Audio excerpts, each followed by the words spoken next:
Thank you for joining our Constant Climate and our approach to COVID-19 webinar. My name is Jordan Kohlbeck, Constant Climate Specialist for United Kingdom and Ireland.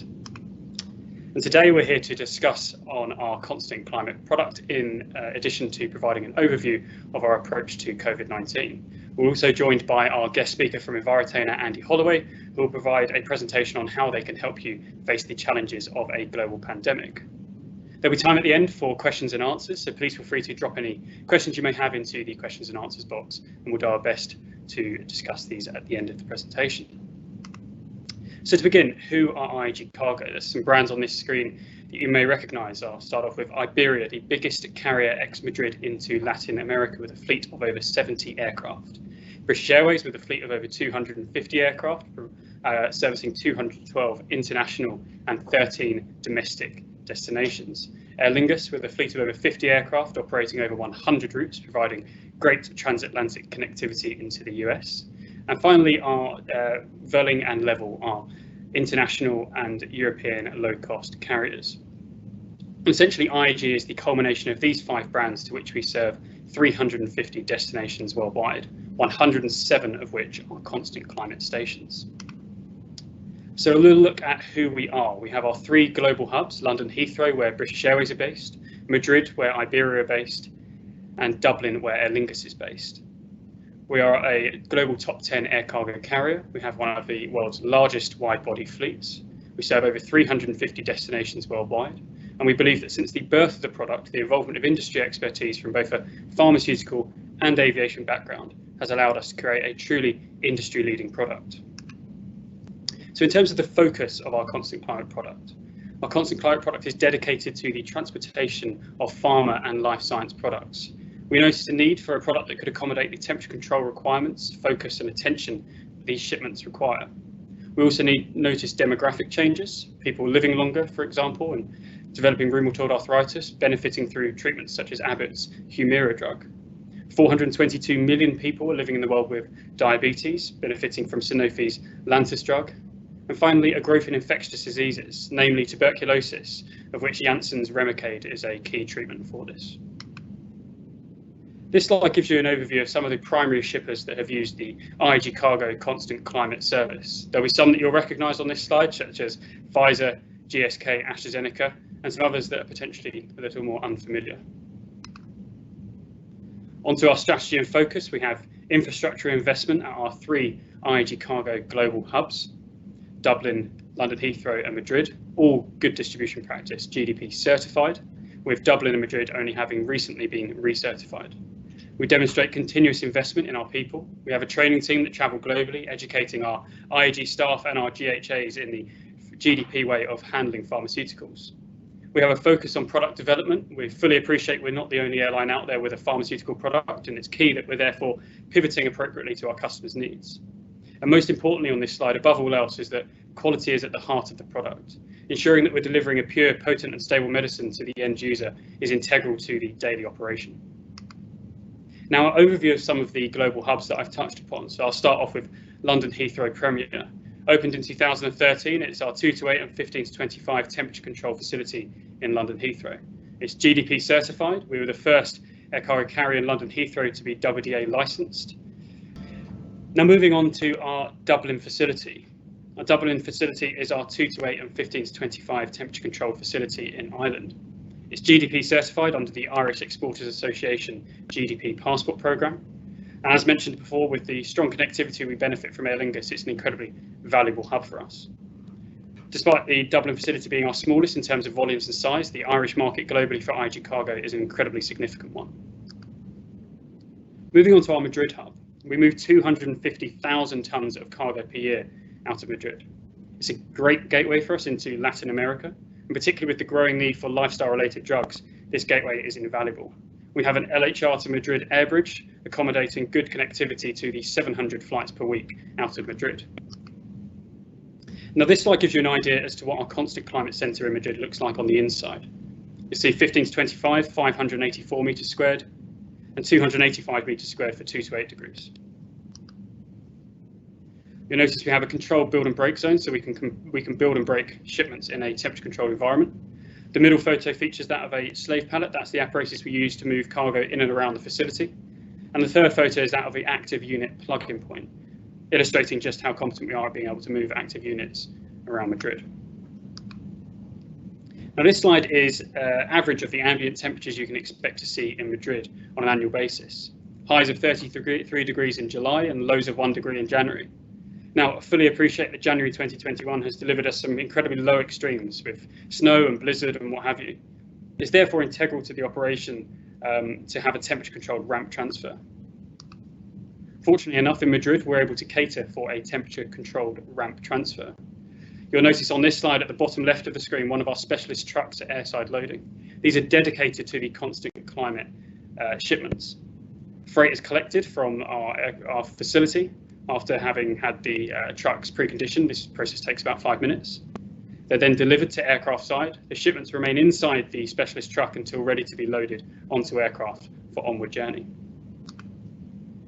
Now onto our quality management system. So as mentioned before, quality is at the heart of the product. Delivering the end user a pure, potent, stable medicine is integral to the operation. We've got a documented process for handling the product. We have network station LOPs, local operating procedures. These will vary from station to station depending on season and time of year and what have you. Our global hubs, Dublin, Madrid and London Heathrow, are all good distribution practice certified. And our 107 constant climate stations have differing capabilities of which we're incredibly transparent with our customers on. Now, this slide illustrates our commitment to quality.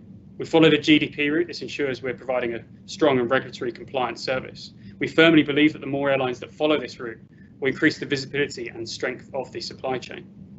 We instruct our staff to focus on what's in the box, given that any shipment could contain life-saving drugs. We have a right first time approach, and most importantly on this slide, above all else, we ensure that we deliver to the end user a pure, potent and stable medicine. Now on to CAPAs, corrective action, preventative actions. They're used as part of our improvement process. Now the main reasons we find we get CAPAs: number one, inappropriate packaging or no packaging solution utilised at all. For example, some shippers may opt to use thermal blankets as a passive packaging solution. To be clear, IATA do not consider this a robust passive packaging solution. Thermal blankets tend to cover the top and sides of any given shipment, but not the underneath. This means on tarmac transfer exposure, the shipment is vulnerable to the cool climates or the warm climates developed from the tarmac, often rising up within the shipment, affecting the product temperature and having a detrimental effect. Secondly, dwell time at destination versus the passive packaging solution utilised. Fully appreciate there's passive packaging solutions out there that have a valid lifespan of 96 hours, for example.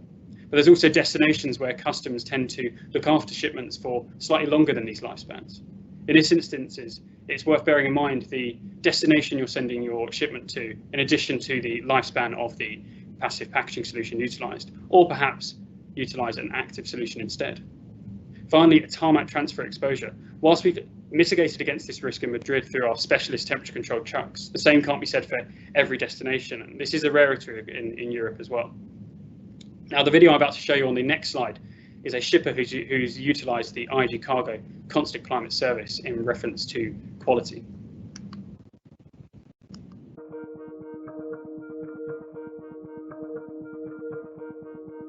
Vaccines save millions of lives annually across the globe. My name is Lakshmi Narayan Nethi. I'm Chief Operating Officer for Biological E Limited.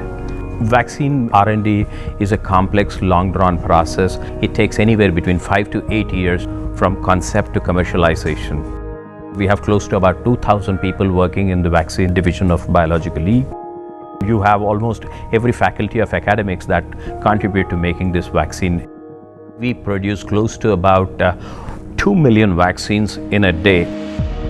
And in all, last year and this year, we are producing close to about 500 million vaccines. Some of them are first time in the world kinds of vaccines that we are going to come up with.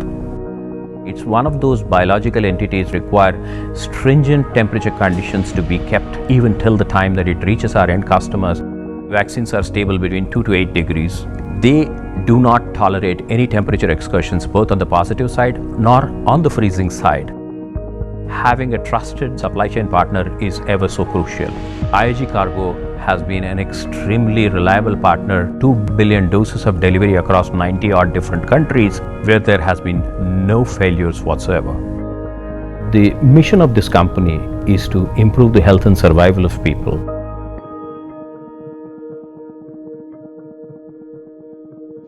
So the video illustrates a good reference to IAG Cargo and quality. It's worth bearing in mind that video was filmed pre-COVID and is in relation to vaccines for hepatitis B and tetanus. Note the reference to conceptualization to commercialization being 5 to 8 years. Now, I think this is a testament to the scientific breakthroughs that have been achieved with regard to the COVID-19 vaccine and the concept of commercialization happening in little under a year. This will be down in part to the amount of money that the governments around the world have invested in the vaccine, the technology utilised, and the strong pool of resources that have been pulled at last minute to be able to bring this all together. Speaking of COVID-19, so the disease caused by the coronavirus, it's resulted sadly in 2.31 million deaths to date worldwide and 106 million cases. We've seen restrictions and lockdowns, therapeutics come to the fore for hospitalised patients, vaccines, clinical trials, and testing kits worldwide. Now, the video I'm about to show you on the next slide gives you an idea as to how IAG Cargo have tackled the pandemic and a look back on 2020.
So the video demonstrates just how much change has happened to allow us to keep providing the service that we have committed to our customers. But as the video definitely notes on one instance, it couldn't have been possible without the support from all of our customers around the world. So thank you very much. Now, in regards to how IAG Cargo have featured in the news, so we've recently moved our 1000th charter. So the charter flights have been pivotal to moving PPE, medical equipment and testing devices around the world. We also hit our milestone of moving 1 million doses of the COVID-19 vaccine, and a case in point would be that of the Amsterdam to Dublin Moderna shipment of 4,000 doses that contributed towards the 875,000 doses the Irish government currently have lined up for the local population. Now, an overview of some of the vaccines. So you'll notice Pfizer, Moderna and AstraZeneca listed on this slide. Pfizer and Moderna with product temperatures of -70 and -20 degrees, in part due to the active technology utilised of RNA and to prevent the components from breaking down. What's important to note with these sub-zero product temperature requirements is often the ability to control the external ambient temperature can be just as important, of which we can comfortably do on 228 or 1525. We have projected doses of 2 billion for Pfizer in 2021 and 600 million for Moderna in 2021. AstraZeneca, on the other hand, a viral vector vaccine, has 3 billion doses projected for 2021 and less fragile storage requirements of 2 to 8. So to look at what we've done, what we've moved and what we've learned. So we've seen therapeutics come to the fore. Unfortunately, people who have succumbed to the COVID-19 virus and ended up in hospitalized situation have had to benefit from these treatments. Therapeutics such as antivirals, as remdesivir, FDA approved and utilized in the United States. More locally to home, dexamethasone, utilised in the NHS, reducing mortality rate for those on ventilated mechanical oxygen by 25%. Antibody treatments such as convalescent blood plasma travel on our constant climate service also. Testing kits have proved pivotal to rooting out and suppressing the virus worldwide. Clinical trials have also moved on our constant climate service, some dedicated to the COVID-19 vaccine itself. And finally, vaccines such as the ones I've previously mentioned and the case in point of the Amsterdam to Dublin Moderna shipment have travelled on our constant climate service. Now, when we look into the future, we fully appreciate that there's research currently underway in regards to the longevity of immunity to be achieved from these vaccines. If it's to be expected, the longevity of immunity is around a year, similar to that of the flu jab. We could see consistent shipments year on year of COVID-19 related vaccines. Therapeutics, as mentioned, will probably continue to increase and widen in their variety.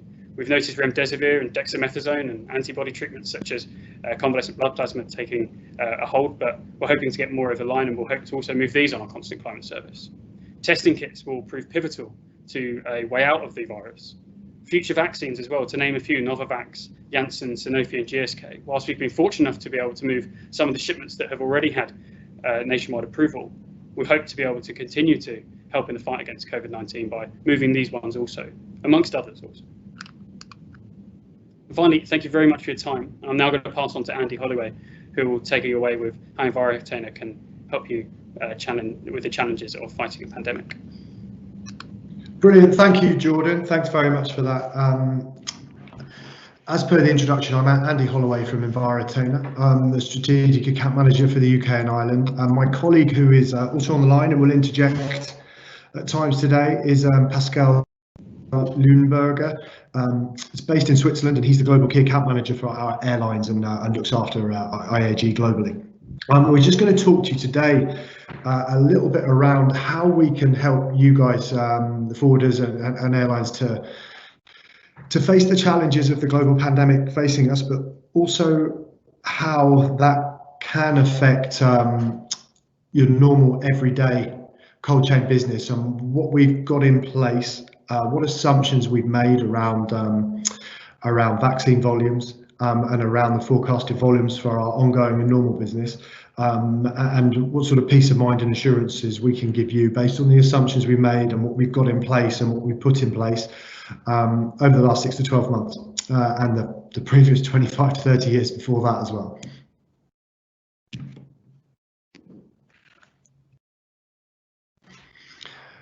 So a quick little snapshot about Envirotainer ourselves. Sort of see ourselves as the market leader for pharma cold chain solutions. I'm assuming a lot of the audience know a fair bit about us anyway, but there's some real snapshot in numbers here, which is very much going to be relevant to how we propose to deal with the increased volumes of a global pandemic. Firstly, the experience of shipping goods at temperature control is massive, and we've got an awful lot of that. We deliver to 133 countries, 50 plus stations across the globe, through the medium of 40 plus partners. We've got 100 plus airline partners now. I think probably the key figures here that you guys are looking at in terms of what you need to fulfill your needs in a global pandemic are firstly availability.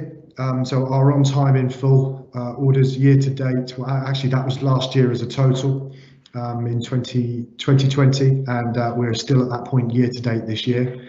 Reliability of the containers is obviously a massive thing, and we're at 0.1% on temperature deviations. And our global fleet of containers and the utilisation of those, we're at 6,000 plus containers, twice that of any other ULD provider. 1,500 RAP E2s, our five pallet electrical heating and cooling units, 2,000 plus E1s, and then a combination of our dry ice units of 2,500 of those as well. So the capacity that we have to ship vast number of pallets and doses is not challenged in the market. So in terms of COVID-19, there's an awful lot of unknowns. There's more knowns now, but there's still an awful lot of unknowns in terms of the efficacy of the vaccines themselves, where they're going to need to go, how they're going to get there, where they're being manufactured. I understand actual production facility pressures are a big thing at the moment, and the use of CMOs and who has space to do what. But there are things that don't change in terms of cold chain, and there are aspects that we do know about this that we can control. So any COVID-19 shipments for vaccines are going to be urgent. An element of it is likely to require air freight and an experienced temperature control packaging provider. In terms of where we fit in with this, we have a dedicated team to help with the setup, a guidance of suitable partners, a vast number of partners and processes and packaging options in our portfolio, and a long line of experience of doing this. It will likely be global, where it will be made available to people across the world in various locations. From our perspective, we work with 100 plus airlines, 40 plus forwarders, and have 27,000 cold chain stakeholders trained in our processes and best practice across 740 QEP accredited locations. So the global coverage we have covered. It will be in large volumes, unprecedented volumes on top of what is already moved in a very, very busy space. In a really challenging time where we have reduced air freight capacity, increased pressure on ocean freight capacity. So space efficient packaging is going to be massive in this. So our different size of units from RKN to RAP size is going to give everybody the opportunity to optimize their load. And with globally the largest fleet we have, we're in a position to be able to fulfill that. We know it's going to be temperature sensitive. Where we'd fit into this would be in the strict 2 to 8 conditions, shipping across varying climate zones and very challenging transportation schedules. And again, our fleet, our availability, our reliability in terms of zero product lost, and the vast number of 630 million doses of medicines that we shipped in 2019 and 2020, a testament to the ability to do that. And we could well see new shipment routes, vaccines having to get to parts of the world that are very, very challenging. We have a qualification of multiple new shipping routes facilitated through our climatic chamber and test shipments, and some of our more challenging shipping lanes, for example, that we've done with the military into certain parts of Africa. This is all supported by our sales team, our online qualification package, which is called Technology Transfer Package, which can provide quick and accurate validated shipment data. Envirotainer will be able to support your business.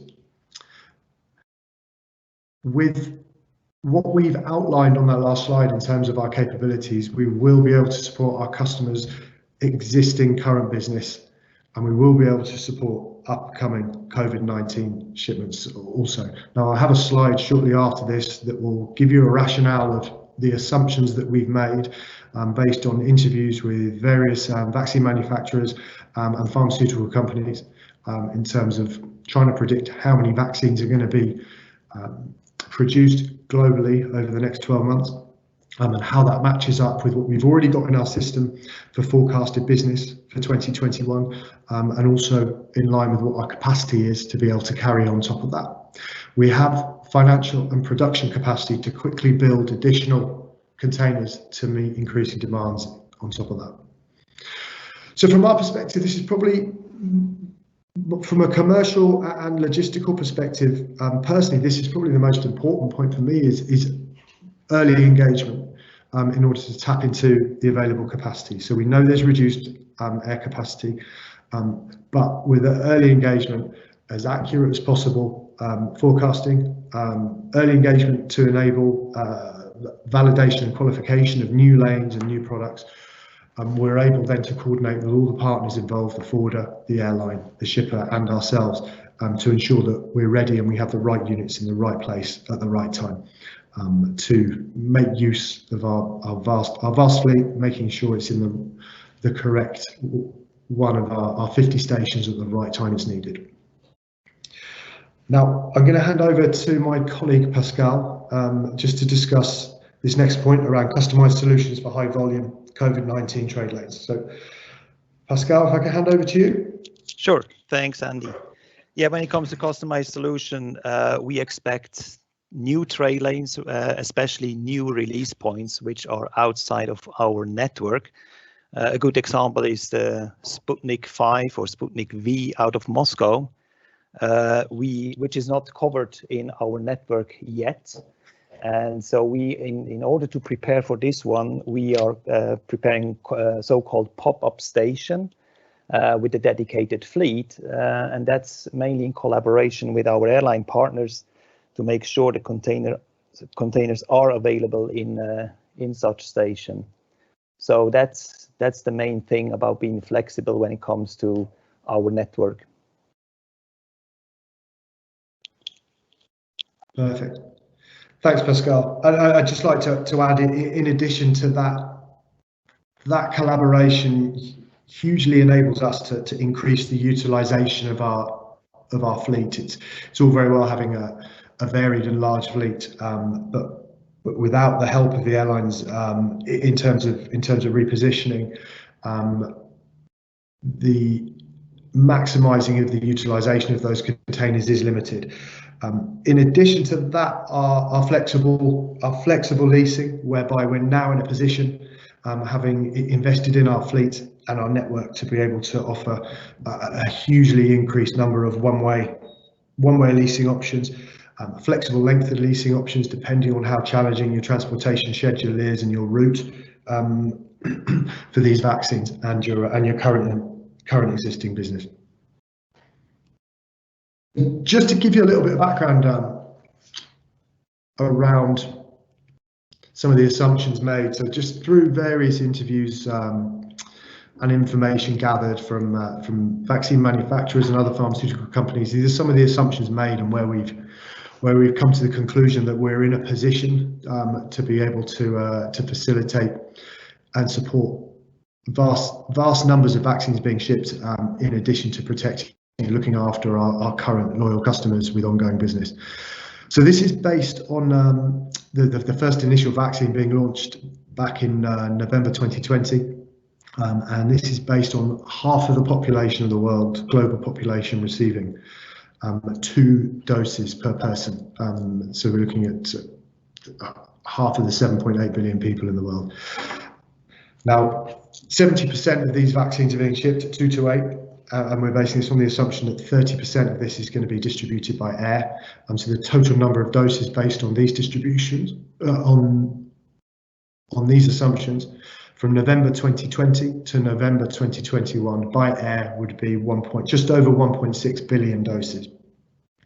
Now, Envirotainer's capacity for COVID-19 shipments, based on existing business being covered, and our capacity in terms of the normal manufacturing rate that our units are produced at and drip fed into our network, and based on 6,000 vials per US pallet, and 5 doses per vial, we are currently basing the assumptions that we'd have the capacity for the same time period for 1.9 billion doses. So the graph on the right, if you look closely, you may or may not be able to see. So the orange block at the bottom is the existing number of pallets, the existing business, our forecasted business for 2021 that we're forecasted to carry. The fluctuating striped area above that is the additional vaccine-related demand in number of pallets. And the blue lines for each month are what our total pallet capacity is, including what we will manufacture for those months. So if you see our manufacturing behaviour and production behaviour tends to be small incremental growth throughout the year, as we build to what would typically be the peak season, stretching from October onwards. So hopefully that gives you a good snapshot in terms of the assumptions we've made and how and why we think we're going to be in a position to cover all of our existing business, and in the best case scenario, be able to cover all COVID-19 vaccine doses should all of them be chosen to be shipped with us, which we know realistically possibly isn't going to happen.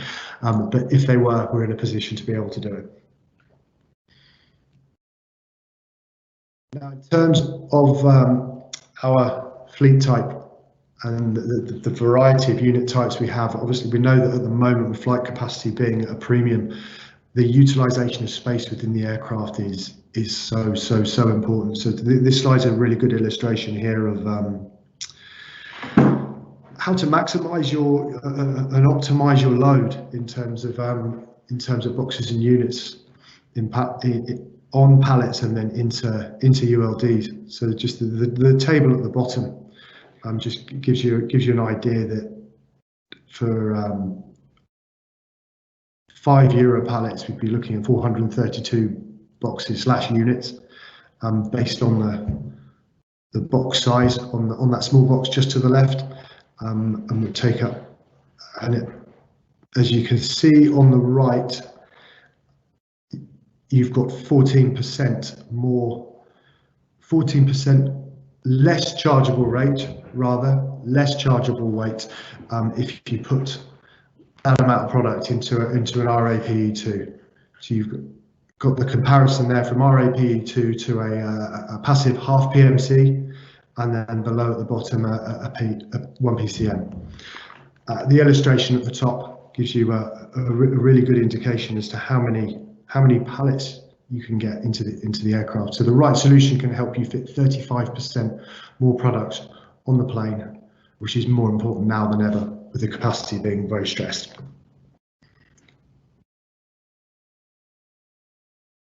And similarly to Jordan's last slide, actually, just a little bit of in terms of the media coverage that we've received.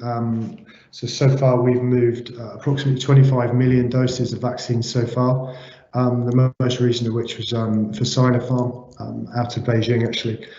Just over the weekend going to Lima, where we moved 300,000 doses. So they are being moved across different continents in various places in the world, where we are being tested. And hopefully some of those assumptions and some of the information that we've given you in these slides prior to this are going to give you some peace of mind and assurance that as a ULD provider, we're in a position to be able to help you with your pandemic challenges. I'd like to thank you for your time. I'll hand you back over to Jordan now. Any questions you've got, please fire them through.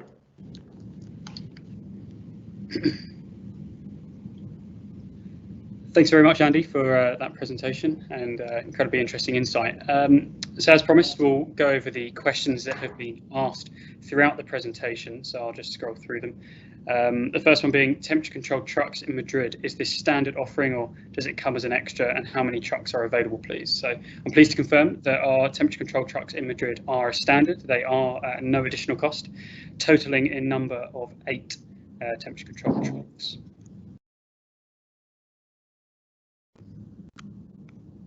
We've also been asked, we know there were discussions within IATA to create a specific code for COVID-19 shipments related in order to ensure shipments are handled and loaded as booked.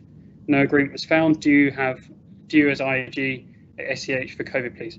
So with regards to the movement of COVID-19 vaccines, so IAG have mandated internally for a use of the Constant Climate Critical product and the code VIC associated with these shipments.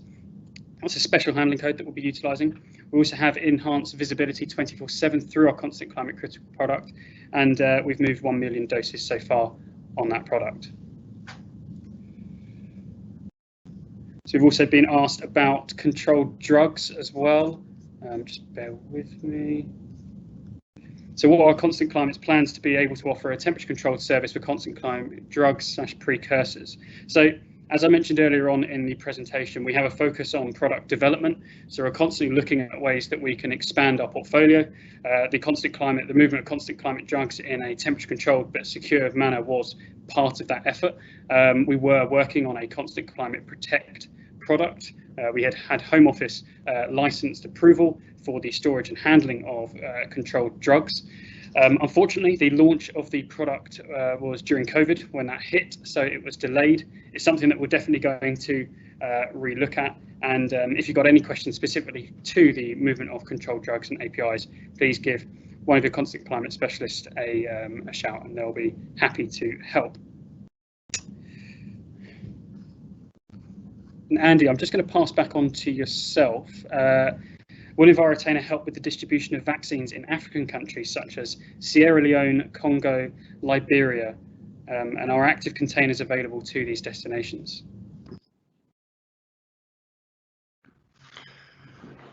They are. They're available to any destination. In fairness, if you've got the means to facilitate getting them there. Actually, Sierra Leone is somewhere that we have serviced going way back pre-COVID, in fact, on behalf of the military, and the British government moving product over there. So there is a way to do it. The units are licensed on any wide-bodied aircraft. So if you can get them there, then the units will go there, and they are robust and do stand up to the interesting transportation schedules, and the challenges are actually sort of the roads and the transfers when you get to the other side. But the units have been through that, and they stood up really well to it from a performance perspective. So in short, yes, we do, and we have had experience to those parts of the world. Brilliant. Thanks very much. So just a couple more before we wrap up. So why don't you offer temperature controlled ramp transfer at London Heathrow or Dublin? So as we mentioned, we do have temperature controlled ramp transfer in Madrid. That's as per the highs and lows ambient temperatures that I mentioned earlier on in the presentation, the longevity of sunlight hours and what have you. Madrid is one of very few European hubs to offer this. It's a rarity across the board. And in Dublin and LHR, the extremes in ambient temperatures simply aren't justified in the same way they are for Madrid. It's not to say that it's not something that we wouldn't look into considering moving forward, but at the moment, it's not something that we're doing currently. At stations without a temperature control ramp transfer, how do you mitigate that risk? So we would suggest that a robust passive packaging solution is utilised by our customers and their respective shippers. For example, as I already mentioned, the use of thermal blankets is advised against. It's not considered a robust passive packaging solution in accordance to IATA, and also probably more pertinently, we probably suggest use of an active solution, which I'm sure Andy can help out with the Envirotainer, but we also have a portfolio of active unit suppliers as part of our Constant Climate leasing agreement that we would be happy to share with you as and when requested. Let's go through the other ones. Oh, so when will Premier open? So this is a question we get asked a lot. At the moment, it's under construction. Trials were due to be happening this year, and we'll look to be going live when we can be certain of an operational, robust performance. Just have a look. So when will air freight rates go back to normal? So as you'll be aware, passenger belly hold capacity has decreased significantly, and that has increased the demand for air freight. Air freight has played a key role in the COVID-19 pandemic, moving lots of different things from medicines, as I mentioned earlier, and even if we refer to the video that we showed earlier in terms of what we've been keeping on doing in 2020 in spite of the pandemic. Now, these rates are likely to continue until significant parts of the world have been considered COVID-free, and it's in part due to the amount of revenue required to facilitate aircraft movement, some of which are moving cargo only. So it just shows how we're pivoting appropriately in the absence of our passenger numbers to still continue to be supplying our customers with the service that they would expect from us on a day-to-day basis. And finally, I'll wrap up there. If you've got any questions that you want to forward on to me after the event, please don't hesitate to reach out to me or any of your other Constant Climate specialists in your respective regions, and we'll do our best to assist. But thank you very much for your time in joining us today, and I hope it's been beneficial for yourselves. Thank you.